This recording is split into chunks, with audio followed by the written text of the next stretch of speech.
Purchase your tracks today.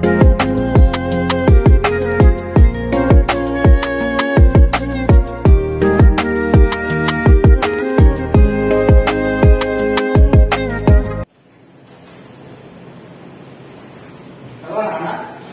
Halo Pak.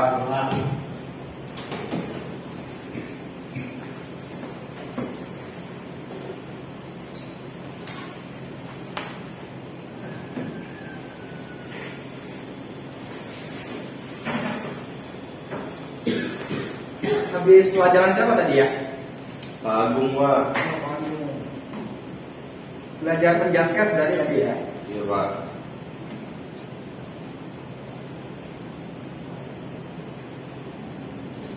Coba satu orang tolong bantu Bapak untuk ingin PPT.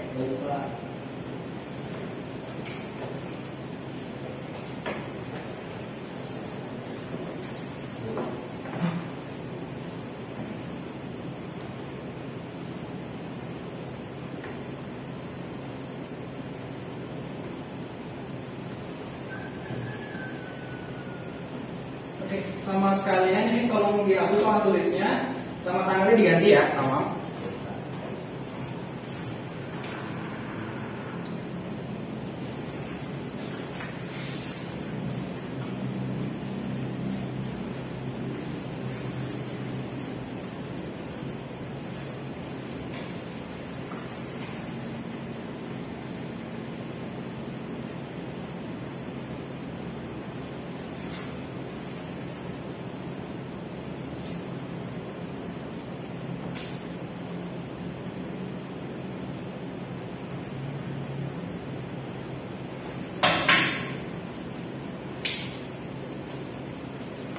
Sudah ya? Sudah Pak. Oke, baik. Bisa kita mulai anak-anak? Bisa Pak. Oke, baik.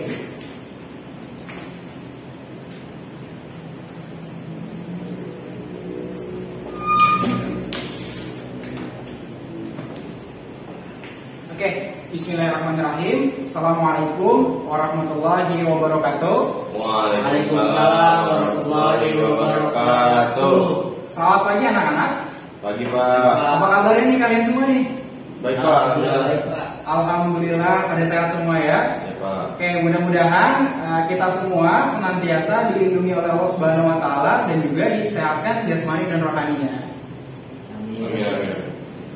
Perlu diingat juga bahwa kita sedang masa pandemi ya. Diharapkan Bapak meminta kepada kalian bahwa kita harus menjaga imunitas dalam tubuh kita, menjaga kesehatan baik dari kesehatan badan, jasmani dan rohani kita agar kita tetap bisa sehat terus ya. Dan juga ditambah lagi kita kan sedang mengalami transisi nih dari yang pembelajarannya online menjadi offline yang namanya PTM. Nah, jadi kalian harus memiliki kesiapan ya. Kesiapan apa saja? Kesiapan mental, kesiapan pikiran, kesiapan jasmani kalian untuk bisa tetap melaksanakan PTM ya. Walaupun kita tahu bahwa kita hanya sebagian kelas saja ya, dibagi dua, tapi mudah-mudahan Bapak harap kalian tidak menyerahkan semangat kalian untuk tetap belajar bersama-sama. Ya. Oke, sebelum kita memulai pembelajaran, nah coba kalian lihat di samping kalian atau di bawah meja kalian atau di meja kolong, coba dilihat ada sampah atau tidak. Ya, kalau ada sampah, coba tolong dibuang dulu ya ke tempat sampah. Silakan dibuang dulu. Oke. Oke, baik. Perlu diingat juga nih bahwa kelas bersih itu merupakan suatu kewajiban untuk kita ya, untuk sama-sama belajar nyaman. Jadi kan kalau misalnya kelas bersih nih, kelas enak, nggak ada sampah, bersih itu kan menjadikan kita belajar menjadi nyaman. Bapak mengajar enak kepada kalian, kalian juga nyaman belajar bersama Bapak. Ditambah kelas yang bersih, ya seperti itu. Kemudian sebelum kita memasuki pembelajaran, marilah kita berdoa dulu. Satu orang pimpin ketua kelasnya. Kita berdoa dulu. Siap. Doa mulai. Selesai. Memberi salam. Assalamualaikum warahmatullahi wabarakatuh. Waalaikumsalam warahmatullahi wabarakatuh. Oke, sebelum masuk, Bapak akan coba absen dulu ya. Muhammad Zaki Hadir. hadir ya. Oke. Abdurrahman Badrul Tamam Hadir Pak. hadir ya.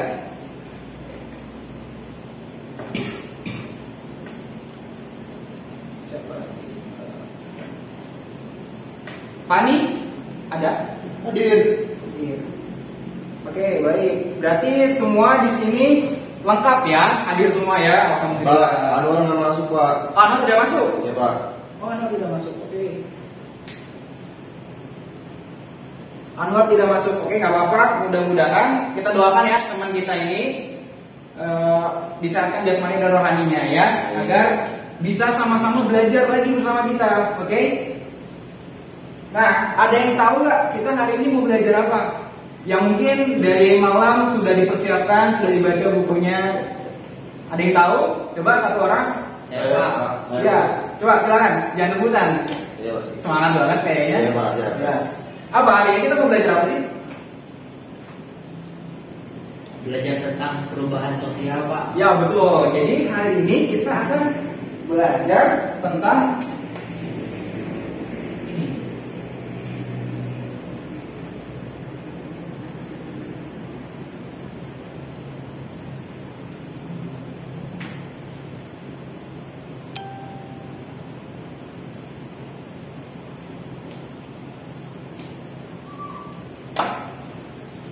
Nah, oke, baik, perhatikan. Jadi pada pembelajaran hari ini kita akan belajar tentang perubahan sosial. Nah, sebelum kita masuk ke pembelajaran ini, Bapak ingin menerangkan sedikit bahwa perkembangan zaman yang terjadi pada saat ini adalah buah dari zaman masa lampau.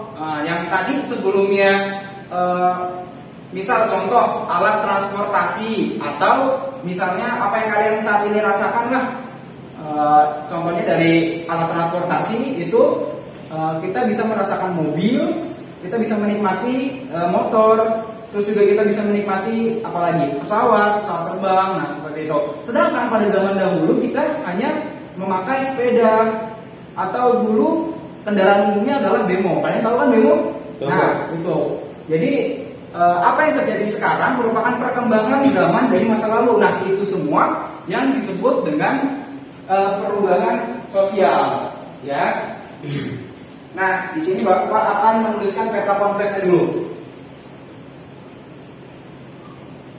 Jadi, yang pertama akan kita bahas mengenai perubahan sosial ini turunannya adalah kita akan mengetahui definisi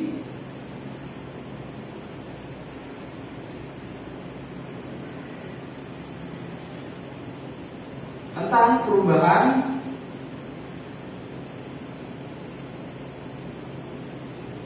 sosial. Ya, ini sebab yang pertama, materi yang pertama. Lalu yang kedua kita akan belajar tentang karakteristik ya.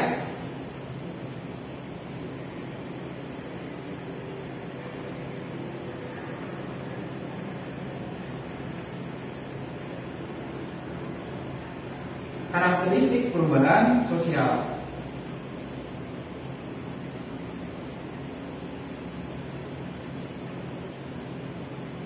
Oke, dan yang terakhir kita akan mengetahui tentang bagaimana bentuk dan jenis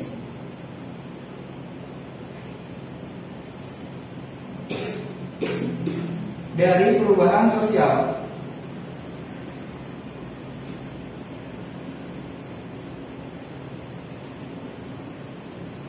Nah, jadi ada 3 pokok yang harus kita capai pada pembelajaran hari ini. Yang pertama itu ada definisi perubahan sosial, lalu karakteristik perubahan, dan juga yang terakhir adalah bentuk dan jenis perubahan sosial. Nah, dari pembelajaran ini Bapak harap kalian yang pertama adalah mampu untuk mendefinisikan ya, untuk mengetahui mendefinisikan tentang pengertian dari perubahan sosial. Lalu Bapak harap juga kalian mampu untuk mengidentifikasikan dari karakteristik perubahan sosial. Dan yang terakhir, kalian juga Bapak harap mampu untuk mengidentifikasi berbagai bentuk perubahan sosial dalam masyarakat. Nah, seperti itu.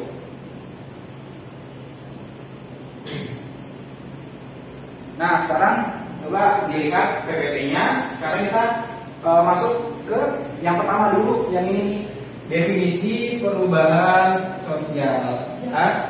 Sebelumnya saya ingin bertanya dulu, kita bedah satu-satu nih perubahan dan sosial. Coba Bapak pengen minta tentang arti dari perubahan itu apa? Coba Saudara Tamam, coba jelaskan tentang arti perubahan. Perubahan itu sesuatu yang bergerak dari masa lampau menuju masa sekarang, Pak.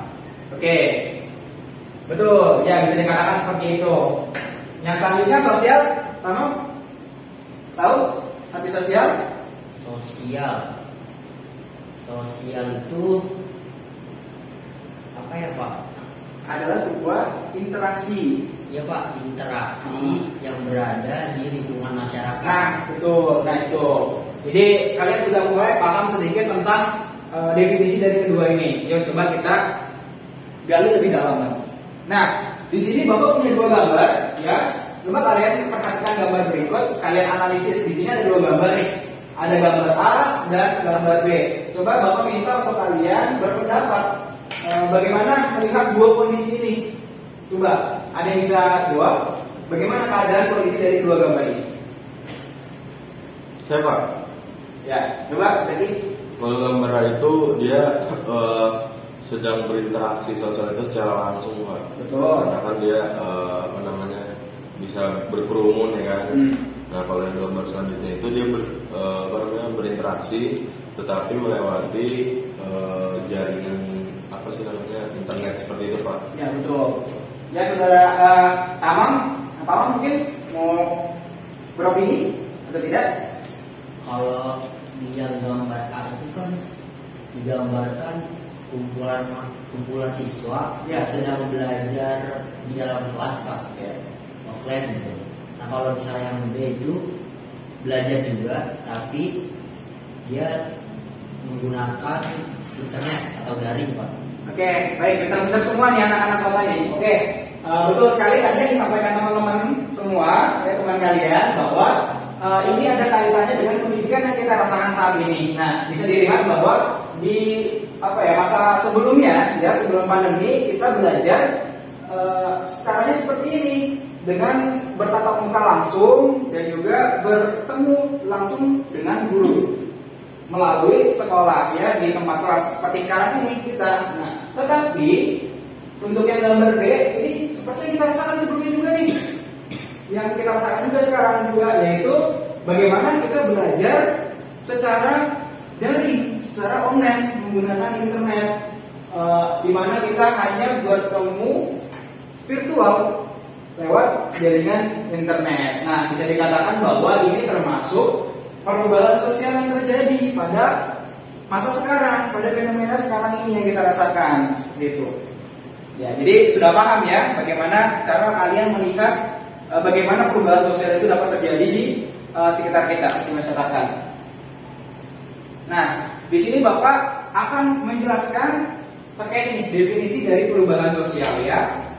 Jadi Bapak akan menerangkan dari 3 ahli berdasarkan yang tadi dijelaskan, yaitu perubahan sosial. Nah, di sini Bapak akan menjelaskan yang pertama, yaitu dari Selo Soemardjan. Ya, kalian sudah tahu ini merupakan tokoh sosiologi dari Indonesia, tokoh terkenal, namanya Selo Soemardjan. Nah, beliau mengatakan bahwa perubahan sosial menurut beliau adalah menunjuk atau merujuk pada perubahan lembaga masyarakatannya di dalam suatu masyarakat yang berpengaruh pada sistem sosialnya. Nah, perubahan ini itu mencakup nilai-nilai, sikap, dan pola perilakunya. Jadi seperti itu. Selo Soemardjan Selo Sumarja itu menerangkan, mendefinisikan bahwa perubahan sosial dapat terjadi berdasarkan perubahan lembaga masyarakatnya yang berpengaruh pada sistem sosialnya, seperti itu. Nah, lalu yang kedua di sini ada Kingsley Davis. Ya, beliau mengatakan bahwa perubahan sosial ini merupakan perubahan yang terjadi dalam struktur dan fungsi masyarakat. Ya, seperti itu. Ini dari Kingsley Davis. Dan yang terakhir dari William. Ya, William ini mengatakan bahwa dalam teorinya itu mengatakan bahwa ruang lingkup perubahan sosial terdiri dari unsur-unsur kebudayaan, baik material dan imaterial. Ya, fokusnya ialah pengaruh besar unsur material terhadap unsur imaterial. Jadi bisa kita simpulkan bahwa definisi perubahan sosial ini tadi dijelaskan oleh Selo Sumarja, ya.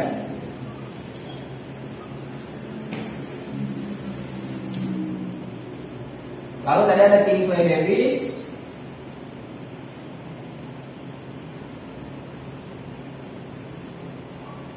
Lalu yang terakhir ada William Cockburn, ya. Nah, ini para ahli yang mengungkapkan atau mendefinisikan dari perubahan sosial itu sendiri. Jadi bisa kita simpulkan bahwa perubahan sosial adalah sesuatu yang bergerak dari masa lampau menjadi masa kini. Nah, itu yang terjadi di tatanan masyarakat kita, entah itu baik atau buruk, entah itu progres atau pengaruhnya cepat atau lambat. Nah, itu termasuk di perubahan sosial. Nanti kita belajar juga di bentuk-bentuk jenisnya, karena itu termasuk bagian dari jenis-jenisnya. Oke, sampai sini paham ya? Paham, Pak. Oke, kita lanjut. Tadi kita sudah membahas definisi. Sekarang kita membahas tentang karakteristik.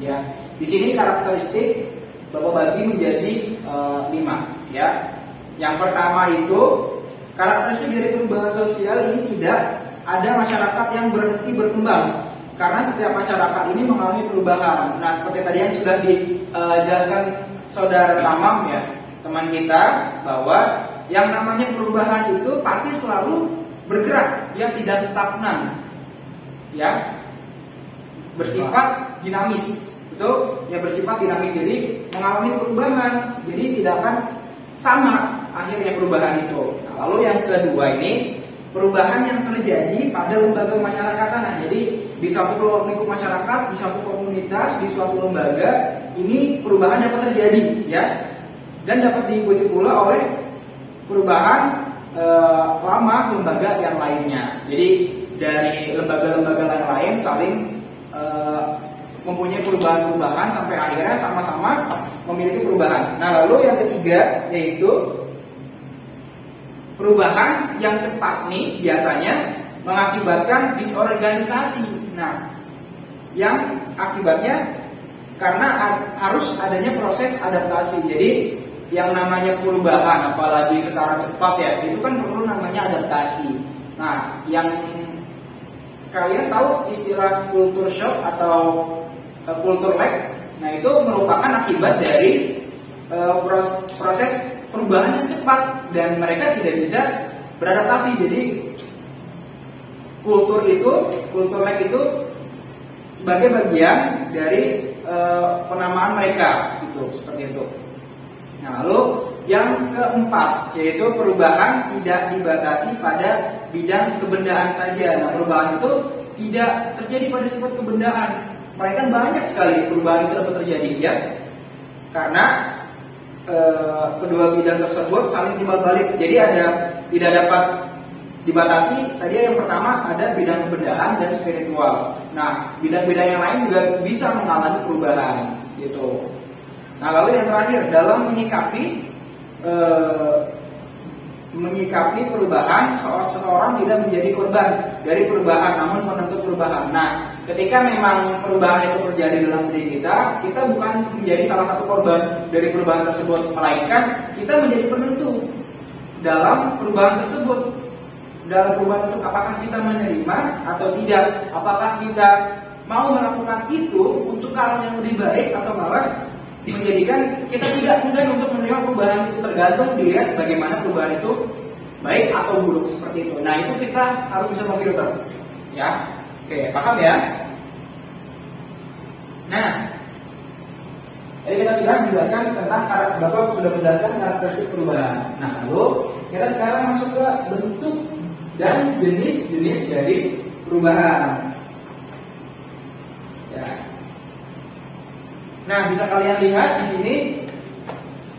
Untuk yang pertama, perbedaannya itu berdasarkan kecepatan berlangsungnya. Jadi perubahan dapat terjadi berdasarkan kecepatan berlangsungnya. Ada dua, yaitu perubahan secara lambat dan juga perubahan secara cepat. Nah, perubahan yang lambat ini yaitu disebut dengan evolusi, ya. Apa? Evolusi ya, perubahan lambat itu evolusi. Nah, mengapa perubahan evolusi atau lambat itu dapat terjadi? Nah, perubahan lambat ini memerlukan waktu yang sangat lama sesuai sama namanya, perubahan secara lambat. Nah, karena perubahan yang sangat lama ini biasanya perubahan ini merupakan rentetan-rentetan kecil atau apa ya, kejadian-kejadian kecil yang mana perubahan itu saling mengikuti, tetapi tidak berlangsung secara cepat lah. Contohnya seperti yang kita tahu, dulu kita ingin barang atau ingin menjual atau misalnya kita ingin membeli barang, yaitu dengan apa? Barter, betul? Nah, kita menggunakan sistem barter karena di saat itu belum ada mata uang, jadi kita menggunakan barter. Nah, jadi apa yang kita punya, kalau kita ingin sesuatu, kita akan menukar barang itu menjadi sesuatu yang kita inginkan. Nah, lambat laun setelah sistem barter ada yang namanya tukar-menukarnya dengan menggunakan emas, perak, dan logam. Nah, jadi itu pada mulanya ada perubahan-perubahan kecil di situ sampai akhirnya perubahan itu yang tadinya barter, kemudian emas, logam, dan apalah sebagainya, lalu kemudian berubah lagi berganti menjadi mata uang, logam, dan uang kertas seperti yang kita rasakan saat ini. Nah, itu namanya contoh perubahan secara lambat. Nah, setelah tadi Bapak jelaskan perubahan secara lambat, di sini ada perubahan secara cepat atau yang kita bisa disebut dengan apa? Revolusi, benar. Nah, perubahan sosial dan kebudayaan yang berlangsung secara cepat dan menyangkut dasar atau sendi-sendi kehidupan masyarakat. Nah, syarat agar terjadinya revolusi dapat tercapai yaitu perlu, yang pertama, perlu adanya kemauan, keinginan untuk mengadakan perubahan. Jadi kalau misalnya kita enggan, kita nggak mau nih untuk melakukan perubahan, untuk menerima perubahan itu, seandainya perubahan itu dapat terjadi dalam diri kita, tapi kita enggan. Nah, itu kita tidak akan menjadikan perubahan itu menjadi cepat.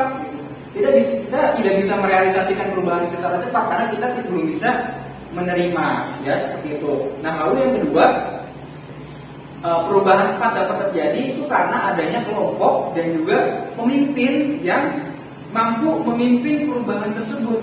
Nah, itu kan salah satu unsur terpenting ya dalam terciptanya perubahan secara cepat, ya. Lalu di sini juga adanya pemimpin yang mampu menampung aspirasi dari masyarakat itu. Jadi sebagai layaknya seorang pemimpin bahwa kita harus bisa menampung atau menerima aspirasi dari masyarakat guna untuk mencapai perubahan ke arah yang lebih baik secara bersama-sama. Jadi bukan sebelah pihak saja yang menerima perubahan itu, tetapi semua kelompok, semua etnis, semua budaya bersatu untuk menciptakan budaya baru yang sangat baik gitu. Nah, lalu yang keempat, ada tujuan konkret yang ingin dicapai. Jadi bukan jadi harus ada tujuan. Ada tujuan konkret yang ingin dicapai. Jadi bukan serta-merta perubahan ini cepat tapi tidak ada tujuannya. Semua yang kita lakukan ini harus ada tujuannya, termasuk juga perubahan yang kita inginkan ini untuk kemana? Ke arah yang lebih baik atau ke arah yang mundur, ke arah yang tidak baik. Nah, itu kan perlu adanya tujuan di situ agar terciptanya perubahan. Nah, lalu yang terakhir adanya momentum, ya. Momentum itu penting sekali untuk kita merealisasikan tentang perubahan. Nah, ini berdasarkan kecepatan berlangsungnya bisa dilihat. Nah, lalu ada lagi nih. Di sini berdasarkan ukuran perubahannya. Nah, berdasarkan ukuran perubahannya, di sini perubahan dapat terjadi secara besar dan juga secara kecil. Nah, perubahan secara besar-besaran adalah perubahan yang berpengaruh ya, karena bisa berpengaruh terhadap tatanan masyarakat ya, pada tatanan masyarakat dan lembaga-lembaga seperti sistem kerja atau misalnya tatanan struktur dalam masyarakat yang tadi Bapak jelaskan ya. Misal contoh adalah telepon genggam, laptop, itu kan merupakan sebuah teknologi ya, perubahan besar dalam bidang teknologi yang mana dalam kita bekerja atau bahkan dalam kita sekolah saja. Nah itu dia dulunya menggunakan buku, ya harus menggunakan buku, sekarang harus menggunakan atau bisa menggunakan laptop sebagai bahan ajarnya. Kita bisa mencari situ internet atau buku yang kita inginkan hanya dengan menggunakan handphone. Nah itu bisa dikatakan bahwa bidang teknologi ini bisa untuk menciptakan perubahan yang begitu besar. Lalu yang selanjutnya ada perubahan kecil. Nih, perubahan kecil ini adalah perubahan yang terjadi pada unsur-unsur struktur sosial yang tidak membawa pengaruh, ya, yang tidak membawa pengaruh untuk kehidupan yang berarti ya, yang berarti bagi masyarakat. Misalnya komunitas-komunitas kecil yang ingin merubah keadaan gitu, seperti komunitas apapun lah gitu. Nah, salah satu contohnya adalah bisa kita lihat di sini. Nah, di sini ini mengenai fashion, ya, mengenai fashion atau tren rambut. Nah, ini kan sesuatu perubahan juga, tapi tidak berdampak besar bagi kita. Ini bisa dilihat di sini ada tren rambut atau misalnya fashion apapun, ya, fashion apapun, misalnya baju, celana atau yang lainnya. Nah, ini namanya perubahan kecil.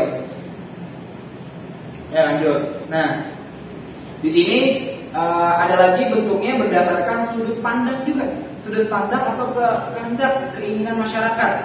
Ya, di sini ada perubahan yang direncanakan dan juga ada perubahan yang tidak direncanakan. Nah, perubahan yang direncanakan ini atau yang bisa kita sebut adalah plan change, ya, atau perubahan yang kita rencanakan. Ini merupakan perubahan yang diperkirakan atau direncanakan oleh lembaga atau pihak-pihak yang ingin mengadakan perubahan. Jadi salah satu contohnya itu adalah apa di sini? Ada yang tahu?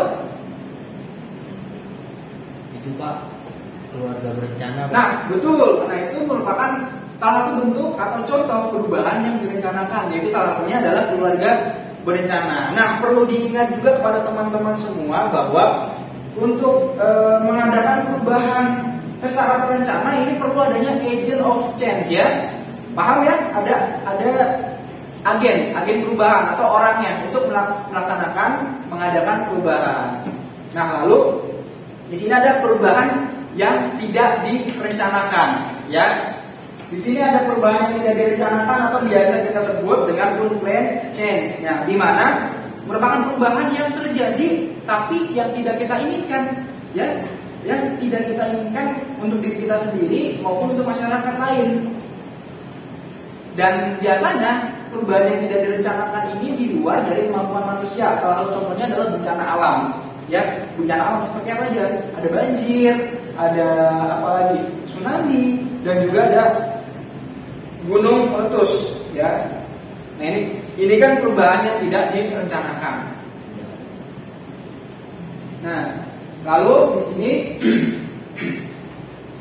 ada perubahan struktural, ya. Perubahan struktural ini adalah perubahan yang sangat mendasar. Perubahan yang sangat mendasar yang menyebabkan timbulnya disorganisasi dalam masyarakat.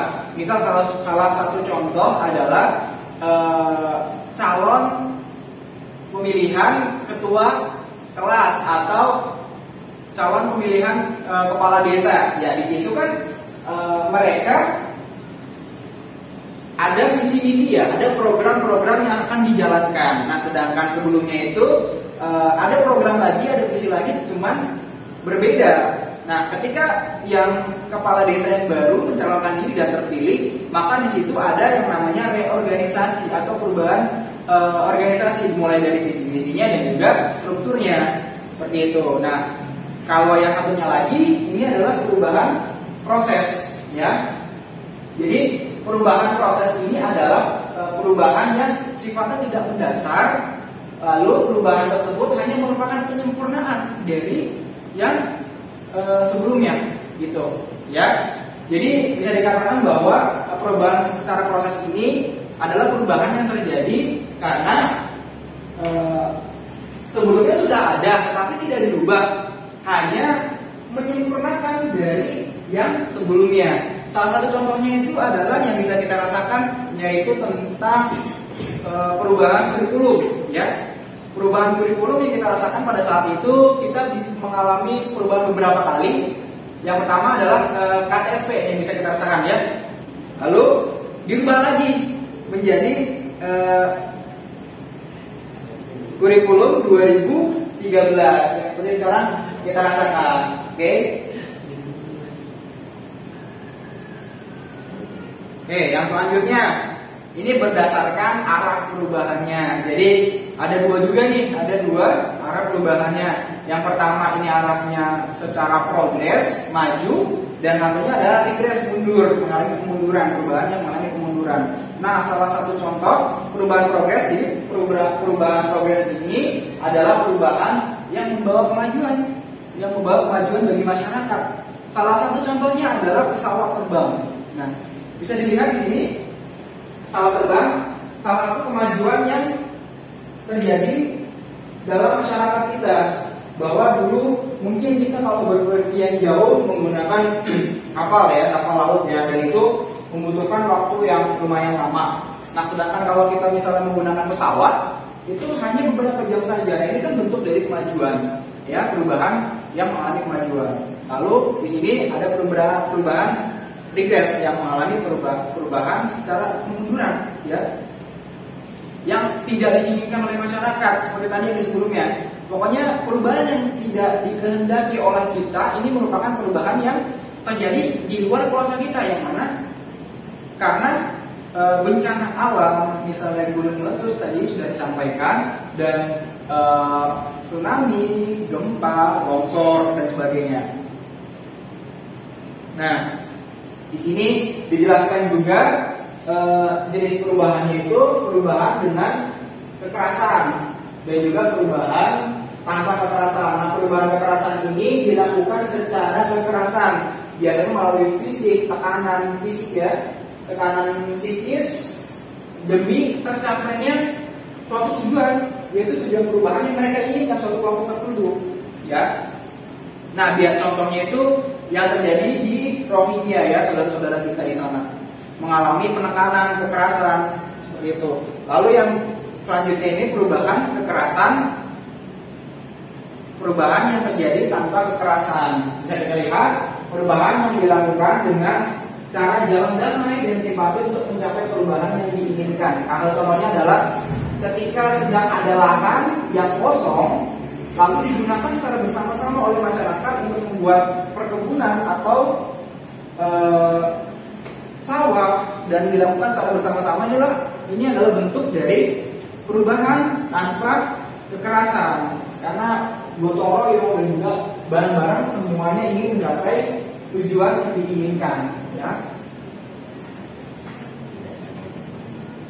Oke, jadi itu adalah bentuk-bentuknya. Tadi bisa kalian ingat bahwa berdasarkan bentuk-bentuk perubahan sosial di masyarakat, yang pertama kita tulis, ya, itu ada perubahan lambat di sini.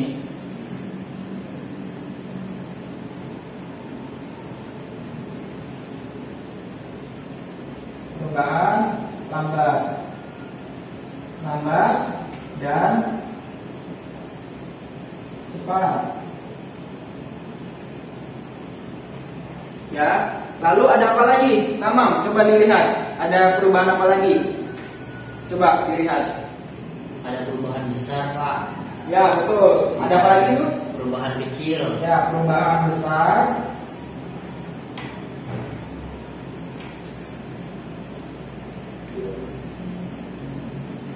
besar dan kecil.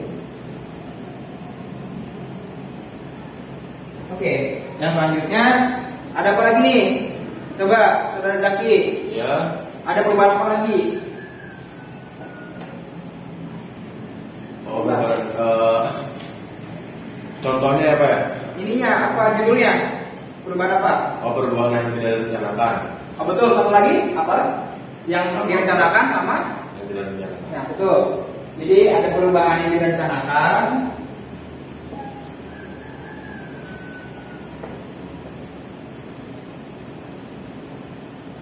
dan tidak direncanakan.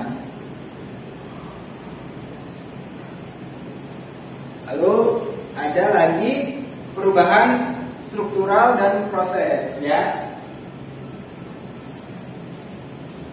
Struktural dan proses. Lalu ada apa lagi nih? Tadi yang sudah kalian lihat apa? Perubahan progres Pak Dan dan perubahan regres. oke betul. Ada progres dan regres.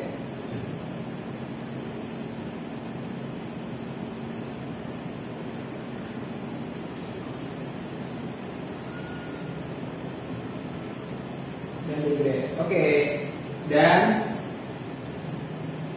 yang terakhir adalah perubahan dengan kekerasan dan juga perubahan Tanpa kekerasan. tanpa kekerasan.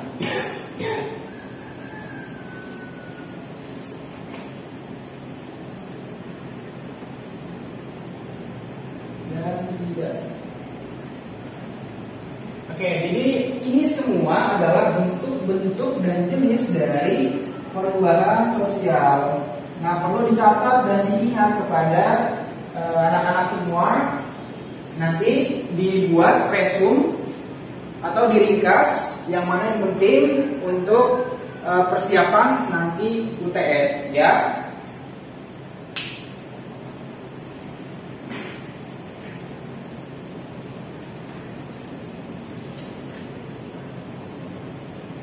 Oke, bagaimana anak-anak semua sudah paham? Sudah jelas tadi apa yang Bapak sampaikan? Paham Pak? Paham. Oke. Itu si Anwar malah tidur. Coba Anwar bangun, cuci muka dulu kalau misalnya mengantuk. Biar nggak ngantuk, coba silakan kamar mandi dulu ya. Ya, jadi kita lanjutkan ya pembahasan kita. Jadi gimana nih? Ada yang masih ingin ditanyakan atau misalnya kalian belum paham mengenai materi yang Bapak jelaskan tadi? Silakan bertanya. Saya mau nanya Pak. Oke, Saudara Tamam ingin bertanya apa? Tadi kan Bapak udah jelasin tentang definisi perubahan sosial, terus karakternya juga, sama bentuk-bentuk perubahan. Ya, Nah, saya mau nanya Pak, dampak dari perubahan-perubahan tersebut apa aja ya Pak? oke. Yang ada di kehidupan kita sehari-hari ini Pak. Oke, baik. Jadi teman-teman kalian bertanya tentang definisi. Tadi kan sudah dijelaskan ya, definisi ya. Definisi juga ada apa lagi di sini? Karakteristik dan juga bentuk-bentuk perubahannya, ya.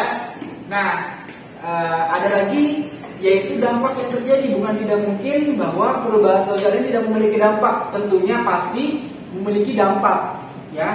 Dampaknya itu ada dua, dampak positif dan juga dampak negatif, ya. Bapak jelaskan sedikit yang dampak dari positif, ya. Baik Pak. Ya, untuk dampak positif yang bisa kita rasakan dari perubahan sosial ini adalah terjadinya mobilitas sosial, ya. Terjadinya mobilitas sosial yang terjadi dalam masyarakat. Nah, perubahan mobilitas ini menyebabkan semakin terbukanya kesempatan untuk mengadakan mobilitas sosial pada masyarakat, pada semua strata, pada semua tingkatan yang terjadi. Nah, itu salah satu bentuk dari dampak positifnya. Lalu di sini Bapak jelaskan bahwa dampak positif yang terjadi yaitu munculnya nilai dan norma baru yang terjadi dalam masyarakat. Jadi sebuah perubahan itu memiliki tentunya diharapkan ya mampu untuk merubah norma yang mungkin sebelumnya kurang baik. Nah, ketika mengalami perubahan menjadi lebih baik lagi. Ya seperti itu, sesuai dengan tuntunan zaman. Lalu yang selanjutnya, dampak positifnya itu apalagi? Bisa dikatakan salah satu contoh perubahan sosial itu adalah industrialisasi. Nah, industrialisasi ini merupakan contoh dari dampak positif. Kenapa? Karena dengan industrialisasi itu akan menciptakan lapangan kerja serta membuka lowongan ekspor, ya, membuka ekspor kita barang dari dalam negeri ke luar negeri. Nah, lalu juga tadi kan Bapak jelaskan mengenai dampak positif ya. Sekarang Bapak jelaskan tentang dampak negatifnya. Dan dampak negatifnya ini terjadinya disintegrasi sosial, yang mana disintegrasi ini terjadi karena adanya revolusi kesenjangan sosial, perbedaan kepentingan ya antara yang atas dan yang bawah yang dapat mendorong perpecahan, ya seperti itu. Lalu kemudian adanya perubahan tingkah laku, ya tingkah laku juga ini sebagai bentuk dari dampak negatif, karena memang perubahan tingkah laku ini menjadi sangat penting, karena perubahan perilaku ini dapat mengakibatkan yang menuju pada penyimpangan sosial, ya gitu. Sudah jelas ini tamam, sudah jelas tadi. Jadi ada banyak dampak positif dan negatif yang kita rasakan. Baik, terima kasih Pak. Oke, terima kasih. Nah, sekarang Bapak minta kalian membentuk kelompok, ya. Kalian membentuk 2 kelompok. Masing-masing kelompok beranggotakan 5 orang, ya. Ketuanya kelompok pertama itu Tamam, yang kedua Zaki. Nah, tugasnya apa?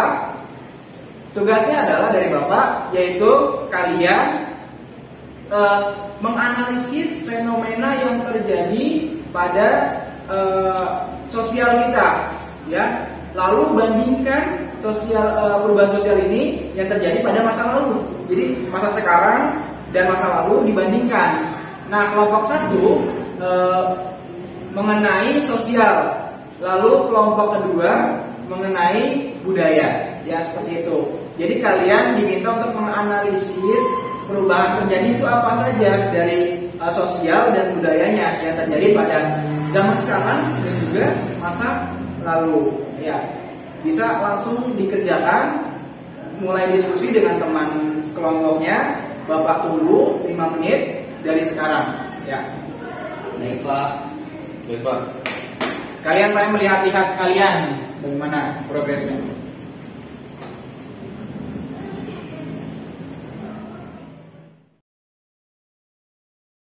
Ya, waktunya tinggal 3 menit lagi.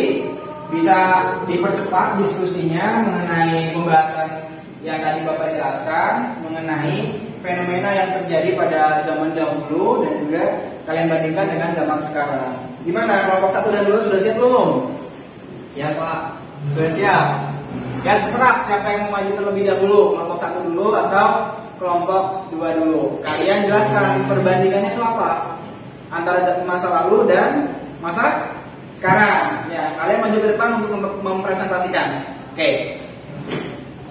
Kalian maju ke depan untuk mempresentasikan. Dimulai mungkin dari kelompok 1 dulu. Baik Pak. Ya, silakan maju ke depan. Ya baik Pak. Saya duluan Pak. Ya.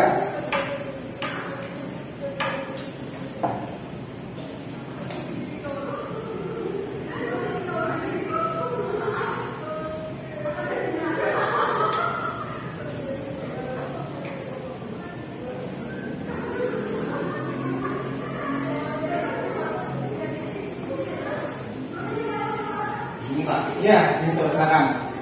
Jadi dari hasil pengamatan saya Pak, kalau zaman dahulu itu masyarakat masih percaya bahwa semakin banyak anak, semakin banyak rezeki, Ya. rezeki yang datang. Sedangkan sekarang 2 anak aja udah cukup Pak. Ya. Nah terus dahulu juga pergaulan muda-mudi sangat terbatas pergaulannya. Sedangkan di zaman modern ini pergaulan menjadi bebas seperti minum alkohol, merokok, terus seks bebas dan lain sebagainya. Terus lalu ini Pak, di masa lampau hubungan anak dengan orang tua sangat terbatas. Kalau sekarang kan beda ya Pak, jadi kayak misalnya lebih dekat, lebih terbuka sama orang tuanya. Kalau dahulu kan nggak seperti itu. Nah yang terakhir, kalau dulu itu keturunan merupakan sebuah ukuran status sosial yang tinggi, dan sekarang kekayaanlah yang menjadi tolak ukur status sosial. Ya, sudah Pak? Sudah Pak. Cukup banyak juga ya, banyak contohnya dari teman kita, Tamam. Nah, tadi itu tentang perbedaan atau perbandingan sosialnya ya. Sekarang kelompok 2. Tamam, silakan dulu kelompok 2 menjelaskan perbandingan tentang budaya.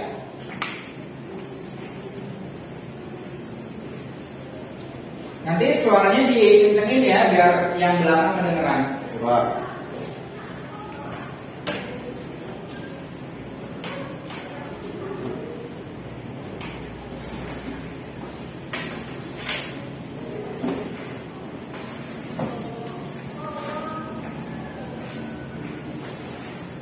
Siapa ya? Ya, silakan dijelaskan. Oke. Jadi gini Pak, kalau dalam perubahan budaya, dulu manusia itu hidup di gua Pak. Ya. Nah, sedangkan sekarang kita udah bisa menempati ya dan membangun rumah dan udah makin nyaman lah sekarang kan. Nah, terus dulu tuh ketika sedang memecah tanah atau membuat lahan untuk berkebun, adalah dengan menggunakan cangkul Pak. Nah, sekarang kan karena udah maju kan ya, udah bisa pakai traktor sekarang seperti itu. Nah, dulu juga dalam hal perdagangan kita masih menggunakan sampan atau perahu gitu Pak. Nah, sekarang kita udah bisa menggunakan kapal atau pesawat terbang, dan jangkauan juga perdagangan juga makin luas gitu Pak, dan singkat juga Pak. Seperti itu Pak. Oke. Sudah ya?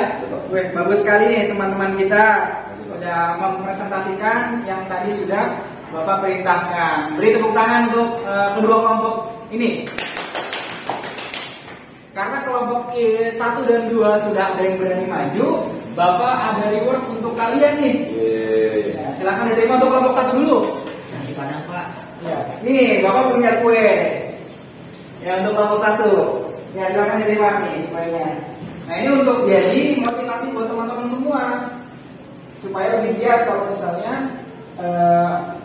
di sini ya, biar kelihatan semua teman-teman. Nah, ini untuk motivasi teman-teman semua bahwa kalau misalnya kalian ingin maju atau ingin bertanya atau ingin aktif di kelas itu, semakin kalian semangat, jadi jangan takut untuk aktif ya. Nih untuk kelompok 1 ya, silakan diterima. Terima kasih Pak. Ya, dan untuk kelompok 2 juga nih ada. Yeay. Sama kue juga. Yeay. Ya. Diterima ya. Nah, nanti bagi lagi nih ke teman-teman kelompoknya. Ya. Oke. Terima Pak. Ya, makasih. Ya, jadi itu tadi pembelajaran kita pada hari ini. Mudah-mudahan kalian paham yang sudah Bapak sampaikan, yang sudah dijelaskan, yang sudah Bapak sampaikan. Nah, dan juga diharapkan kalian mampu mengimplementasikan dalam kehidupan sehari-hari. Seperti itu. Oke. Untuk minggu depan kita adakan UTS ya. Sudah siap? Siap Pak. Nah, Siap, Pak. yang tadi sudah dijelaskan, terus juga PPT-nya sudah kalian simak. Nah, itu nanti kalian resume, nanti dikumpulkan melalui GCR. Nanti malam jam 9 melalui Google Classroom ya. Oke. Menuju pada akhir pembelajaran di sini, ada yang ingin bertanya lagi ya? Nggak ada Pak. Udah cukup ya? Berarti sudah paham semuanya ya? Oke, baik. Kalau sudah paham, mari kita akhiri dengan membaca kafaratul majlis. Ya, Subhanallahumma wa bihamdika asyhadu an la ilaha illa anta Astagfirullah astaghfiruka wa atubu ilaik. sekian pembelajaran Bapak pada hari ini. Mudah-mudahan bermanfaat, mudah-mudahan berkah, dan juga kalian bisa mengimplementasikan, bisa mengaplikasikan pada kehidupan kalian sehari-hari. Ambil baiknya dan buang buruknya. Ya, terima kasih. Wabillahi taufiq wal hidayah. Wassalamualaikum warahmatullahi wabarakatuh. Waalaikumsalam warahmatullahi wabarakatuh. Pelajaran siapa di sini? Arif, Pak. Arif ya? Ya. Oke.